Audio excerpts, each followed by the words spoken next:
Շնորհակալություն, պարոն վարչապետ, գործոնք ես մեջ վերեց պարոն Զարդուի խոսքից մի հատված, բայց կարելի է նաև համատեքստը, թե որտեղ է հնչել այդ հայտարարությունը, իդեպ Մոսկվայի եկեղեցում արտադրում։ Եվ Զարդուրինը Однако это символично, չէ՞։ Չի եզրափակվել անդրադառնալով հունիսի 7-ի ընտրություններին, նաև նշել է, որ ամեն ոք իր տեղում պետք է ամեն ինչ անի, որովհետեւ դուք չվերականգնվեք հունիսի 7-ին, ձեր պաշտոնավորման ամեն օրը հայտարարություն է հայ ժողովրդի եւ հայրուսական հարաբերությունների առումով, եւ որ դուք վաճառում եք Հայաստանի շահը եւ այլն։ Բայց գալով հանրային մթնոլորտի առողջացման թեմային եւ եկեղեցուն ուզում եմ հարցնել պարոն վարչապետ, բարենորոգման գործընթացը, որը նախաձեռնել է, կարծեք տաճարի պատերից ներս չի թափանցում, քանի որ Վարելինն անհաղորդ է ձեր առաջարկին, ավելին գործընթացի միացած վասնացիչյան հոգևորականները որակվում է որպես իրադարձ։ Ուզում եմ ճշտել պարոն վարչապետ, Գարեգին Վեին հանգստի կոչ է գործընթացը ձեր աշխատող երբեք տեղի ունենալու, ինչ ամբողջում, արդյոք ինչ է թե սա երկարատև գործընթաց է։ Ձեր թույլտվությամբ այս համատեքստում մի հարց է, նախորդին հրապարակվեց նամակ, որը ստորագրել են Հայազգի հայտնի գործիչներ, մասնավորապես Նուբար Աֆեյանը, Վաչե Մանուկյանը, Էնթոնի Բարսեղյանը։ Նամակում ակնհայտ դժգոհություն եւ առարկություն կա եկեղեցու շուրջ տեղի ունեցող գործընթացի վերաբերյալ։ Եկեղեցու ղեկավարության վրա հետևողական հարձակումները եւ դրա առաջնորդի հարկադրական հրացման սպառնալիքները ուղղակի սպառնալիք են հանդիսանում աշխարհի բոլոր հայերի համար, ովքեր ապավինում են եկեղեցուն հոգևոր սպասարկման համար, մասնավորապես Աստվածային ամբողջություն։ Ես նախ ասեմ, լրիվ ուզում եք կարդակ։ Հայազգի մեջ բարեկամները իրազեկված չեն գործընթացի իրական նպատակի մասին։ Գիտեք, ինձ թվում է դուք իրազեկված չեք գործընթացի իրական նպատակը, ներեք որ տենց եմ ասում, դուք բոլորդ իրազեկված չեք, որովհետև ես կարծում եմ, որ գնալով ավելի ու ավելի է լրջանում այն տեղեկատվությունը, որ իրականում Հայաստանից դուրս եպիսկոպոսած ժողով հրավիրելու եւ այս process-ների խորքային նախաձեռնությունը Հայաստանյան Ծառայքելական Սուրբ Եկեղեցու կաթողիկոսությունը Հայաստանից դուրս հանելն է եւ որոշ ուժերի ձեռքում մարիոնետային կաթողիկոսության այդ բանը, այդ հանգամանք ուժեղացնելը եւ որպես Հայաստանի դեմ գործիք օգտագործելը։ Սեք 374 թվի մասին որ խոսում էի, այդ ամեն ինչ իրականում կապ ունի։ Իմիջիալոց ասեմ, կարող է մի քիչ բան թվա, տենց շատ խորհրդավոր եւ միստիկ թվա, բայց այս պատմությունը հարգելի գործընկերներ, դա ոչ 2 տարվա, ոչ 10 տարվա, ոչ 20 տարվա, ոչ նույնիսկ 50 տարվա պատմություն չէ։ Սա մի պատմություն է, որ ունի մի քանի հանգրվաններ, այդ հանգրվաններից մեկը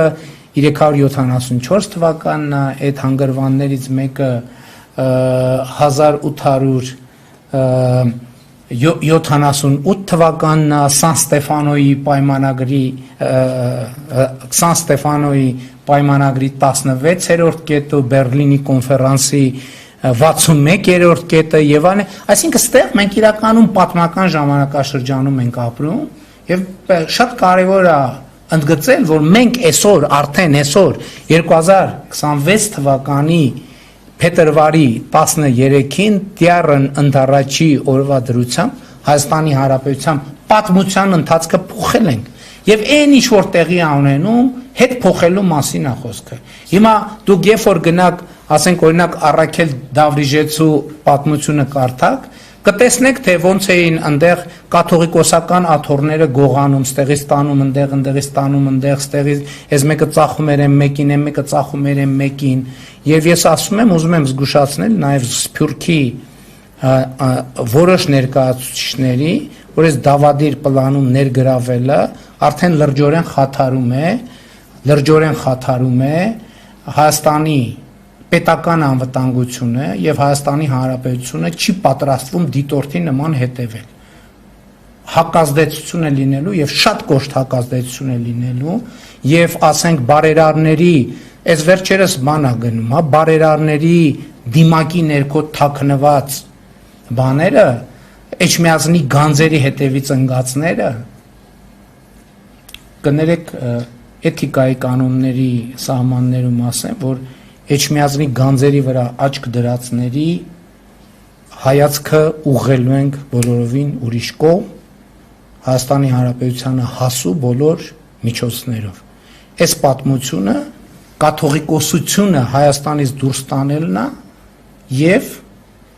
ես դա թույլ չեմ տալու։ Թույլ չեմ տալու։ Եթե դրա համար պետք է լինի լրացուցիչ միջոցներ ձեռնարկվել, կձեռնարկվեն լրացուցիչ միջոցներ։ Այդ մարդկանց նպատակը կաթողիկոսությունը Հայաստանից հանելն է։ Էջմիածնի գանձերի հետ միասին։ Մենք դա թույլ չենք տալու։ Կոնկրետ ովքեր ստորագրել են այդ նպատակի մեջ են։ Եվ ես ասում եմ որպես մի մարդ, որ իրանցից մի մասի հետ վերջին շրջանում շփումներ ունեցել է եւ մենք ունենք ծառայություններ, որոնք տիրապետում են շարժերին, նպատակներին, պլաններին, քննարկումներին։ Չի լինելու։ Թռնեն վերև, իջնեն ներքև, չի լինելու։ Հանգիստը դե ամառ հանգստի սեզոնը կարան։ Այդ հանգստի բաներ կարան, այդ ինչա բաներ ուղեգներ կարան ձեռք բերեն հանգստի, բայց դրա համար գիտեն ինչը պիտի ազատեն, որպեսզի հանգստի ուղեգիր ձեռք բերեն։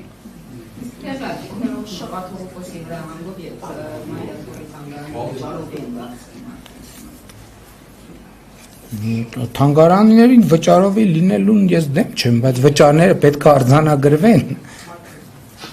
Շողիկայսյան ասում Որը մոտավորապես կներեք,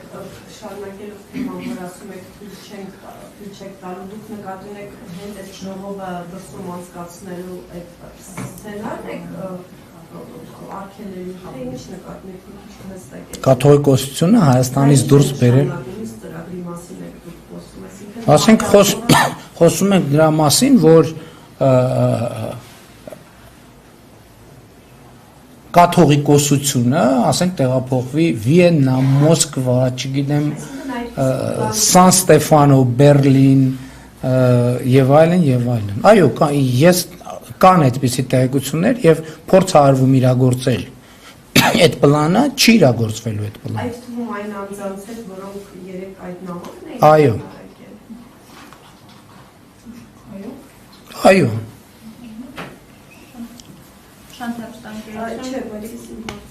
Ամեն դեպս նրանցից ոմանք շատ ուղիղ դրա մասին խոսում են։ Ես զգուշացրել եմ, որ չխոսեն եւ չգործեն այդ ուղղությամբ, զգուշացումները չեն լսել զգուշացումները, ուրեմն կզգան զգուշացումները։ Այսինքն դուք նաեւ առանձին լրացուցիչ մեկնաբանություն չունի։ Պարոն վարչապետ, ես ուզում եմ դուք անդրադառնաք երկաթուղու թեմային, դուք ձեր վերջին հարցազրույցում հանրային հեռուստաընկերության խոսեցիք երկաթուղու գործարկման մասին, հենց այն հատվածների, որոնց մասին արդեն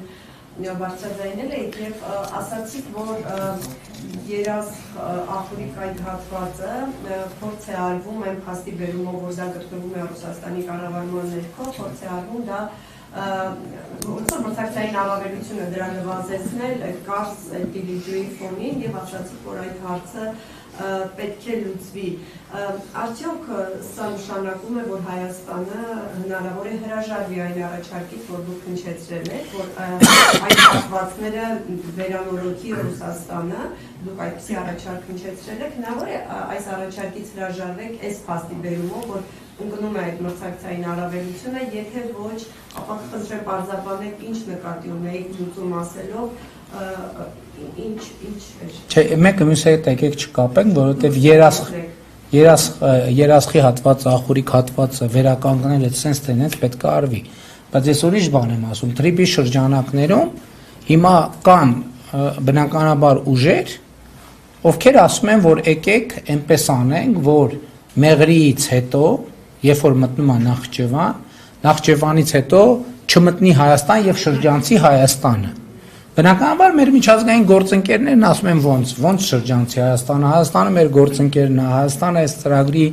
մաս է եւ այլն, եւ այդտեղ նրանք ովքեր ուզում են Հայաստանը շրջանցել, Նրանք ինչ են ասում են դե տեսեք Հայաստանի երկաթուղին Ռուսաստանի կառավարման ներքո է ցավոք սրտի Ռուսաստանի եւ շատ երկրների հարաբերություններ սուր են եւ ես զգում եմ մենք իհարկե ամեն ինչ անում ենք հետ համոզելու համար եւ համոզելու համար որ այո Ռուսաստանի կառավարման ներքո է բայց Հայաստանի սեփականությունն է եւ Ռուսաստանը մեր տպավորությամբ եւ համոզմամբ որևէ ձևով չի ցանկանում եւ գործնականում էլ խոչընդոտ չի հարուցի մեր տարածաշրջանային նախագծերի վերաբերյալ եւ բնականաբար սրա մասին ես Ռուսաստանի Դաշնության նախագահի հետ եմ խոսել որ եւ ես գիտեմ որ նա աջակից է այս բոլոր ծրագրերին բայց խնդիրն այն է որ մի շարք երկրներում արևմուտքում արևելքում հարավում երբեմն հյուսիսներում ավելի ծանրակշիռ են դառնում այն կարծիքը որ Նախճեվանից հետո պետք չի Հայաստանով շարունակել որովհետեւ երկաթուղին գտնվում է Ռուսաստանի կառավարման ներքո հիմա ես ասում եմ որ եւ պիտի այս տեղեկատվությունը մենք թափանցիկ կիսենք նաեւ Ռուսաստանի գործընկերների հետ որ մենք փաստորեն կարա եւ ձևավորվում է սա բյուրեղանում է ես զգում եմ որ դա բյուրեղանում է մենք չենք կարողանում ինչքան էլ խոսում ենք ինչքան էլ ակտիվ բարձաբանում ենք մենք տեսնում ենք որ սա բյուրեղանում է եւ կողմնակիցները որ այո ուրեմն պետք է Հայաստանը շրջանցել նկատի ունեմ Նախճեվանից հետո մեծանում են այո մեծանում են